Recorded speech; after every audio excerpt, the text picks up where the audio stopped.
good morning, and welcome to another day. And what we're going to be doing today is upper body strength for posture.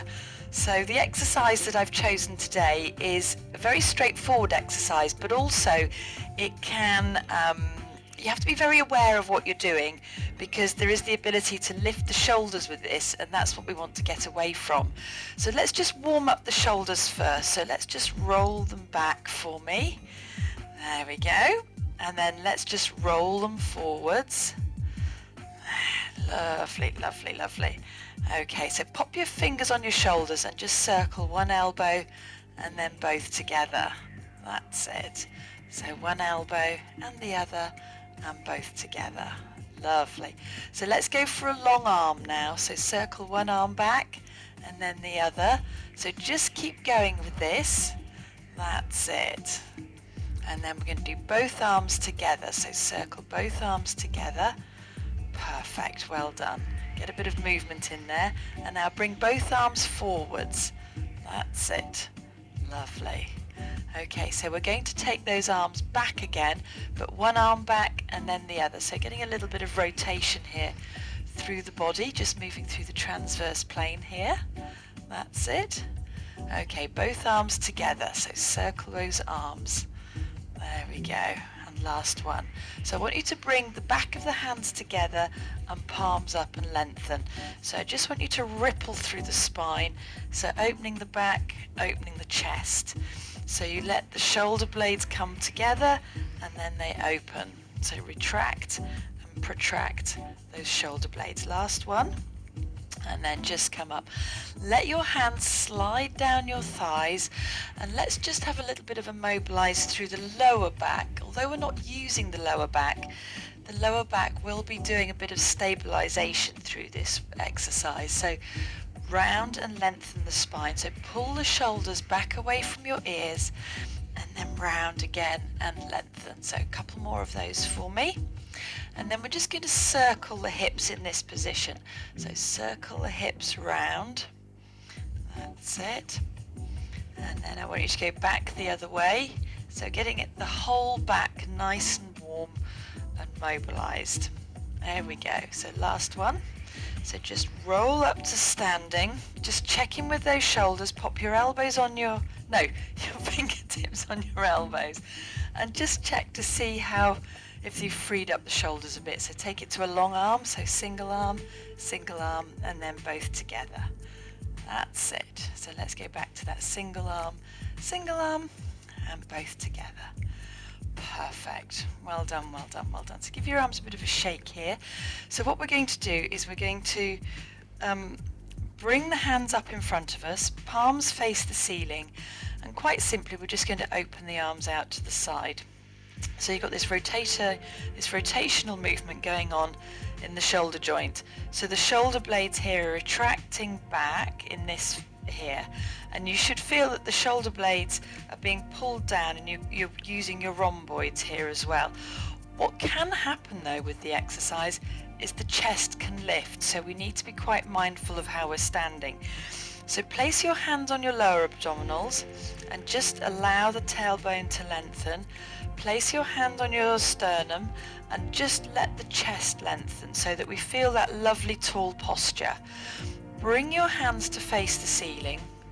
Now the idea with this is you keep your shoulders down away from your ears and your elbow close to your waist. So if you want to just pop your hand on that shoulder just to aid you, take the hand out to the side and bring it back in. That's it. So this exercise is called the dumb waiter, and the reason that it's called that is because if you imagine you're holding a tray, you open your arms, you've got it, you drop the tray. So thinking about length as we do this, so come and place your other hand on your shoulder. So place that hand there, palm face the ceiling. Try and keep that elbow close in towards your waist. So here again, feeling that work. So as you open the hand, you want to feel that the shoulder blade is being pulled into the opposite back pocket, and then when you bring that arm in, just releasing. Feel that you keep the gap between your shoulder and your ear nice and long as well, hence standing up and just double checking with your posture. So elbows into your waist and then opening both hands. That's it. Now what might happen is that the elbows go off to the side because your shoulders are quite tight. So just see how that feels. So we'll do one more of those. That's it. Perfect. So the other position we can do this in is seated. So you could either sit on the floor if you want to, or you could sit on your chair. I have my trusty chair here. So stick your bottom out, sit up nice and tall, hand on your lower abdominals, hand on your chest, think about length through the spine, palms up to face the ceiling, and again opening those hands out towards the side. So because we've changed the position at the hips, at the pelvis, you're sitting down obviously, it will just change this ever so slightly, and that's good. So I want to just take those arms out to the side. So we'll do one more of those for me, just feeling that in there. Perfect. And then we're going to take this down to the floor now.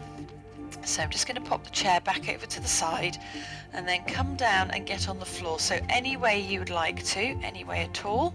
So just allowing yourself onto the floor. Come and lie down on your back.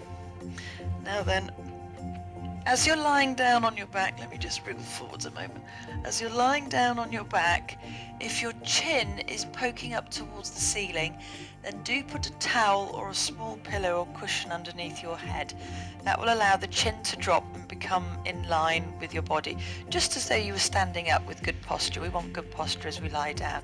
But because we've got the mat, it gives us a datum for where we are. So elbows rest on the mat by your waist.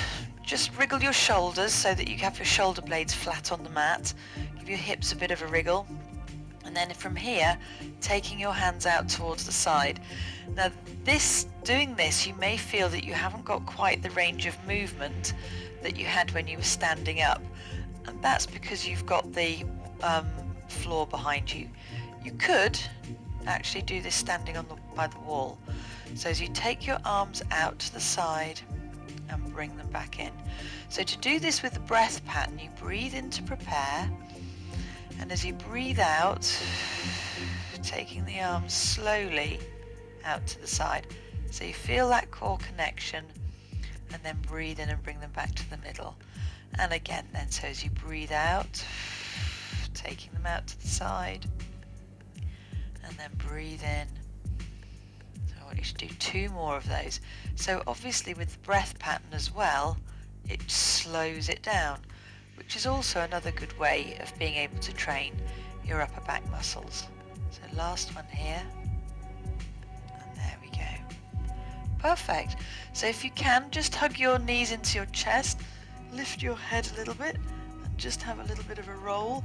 If you can't lift the head, just hold on to the knees and do the same thing. Just come back up to sitting. That's it. So hands on the legs, lift and round the back.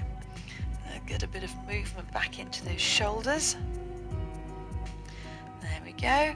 And then we can just finish off by popping your hands on your shoulders and just circling those elbows. And then come back the other way. And there we go. There we are. Same exercise in 3 different positions. So we've had it standing, seating, and then lying on the floor. I hope that was helpful. So well done.